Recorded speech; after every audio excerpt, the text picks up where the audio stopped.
ஒரு 10th 12th படிக்கக்கூடிய குழந்தைகள், இல்ல டீனேஜ்ல இருக்கக்கூடிய குழந்தைகளுக்கு உடல் எடை அதிகரிக்கும்போது, அது ஃபியூச்சரே பாதிக்குது அப்படின்னு சொன்னா, நம்ம எல்லாருக்கும் பயமா இருக்கு இல்லைங்களா?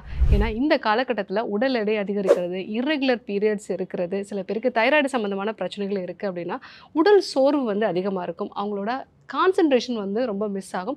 ஞாபக சக்தியும் வந்து குறைய ஆரம்பிக்கும். இதனால நல்லா படிச்சுட்டு இருந்த ஒரு பொண்ணு தான், இப்ப நெறைய வந்து கோபப்படுறா, ரொம்ப வந்து தூங்குறா. இந்த மாதிரியான ஒரு நிலைக்கு வந்து உருவாகும்போது, அவங்க ஃபியூச்சரே பாதிக்கப்படக்கூடிய ஒரு நிலை இருக்கு.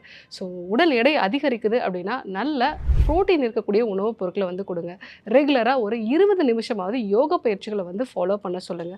மிக முக்கியமாக இந்த உடல் சோர்வு, அதே மாரி ஞாபக சக்தி குறையிறது, இது எல்லாமே அவங்களுடைய பிரச்சனை இல்ல. ஹார்மோன் சம்பந்தமான ஒரு விஷயம் தான். உடல் எடையை குறைக்கிறது மூலமாகவும், வாழ்வியல் முறை மாற்றங்கள பண்றது மூலமாகவுமே இத சரி செய்ய முடியும் அப்படிங்கிறத குழந்தைகளுக்கு கண்டிப்பா வந்து சொல்லுங்க. இன்னும் சொல்லப்போனா பெரியவர்களுக்குமே, வீட்ல இருக்கக்கூடிய பெற்றோர்களுக்குமே இந்த விஷயம் வந்து தெரிஞ்சிருக்கணும். உங்க வீட்லயும் இந்த மாரி குழந்தைகள் இருக்காங்க அப்படின்னா, நான் சொன்ன இந்த விஷயங்கள அவங்களுக்கு சொல்லுங்க. ஒருவேளை ஒரு மருத்துவ ஆலோசனை தேவைப்பட்டது அப்படின்னா, ஸ்ரீவர்மா மருத்துவமனையை தொடர்பு கொள்ளுங்க. டாக்டர் ஸ்ரீவர்மாஸ் அழகும் ஆரோக்கியமும்.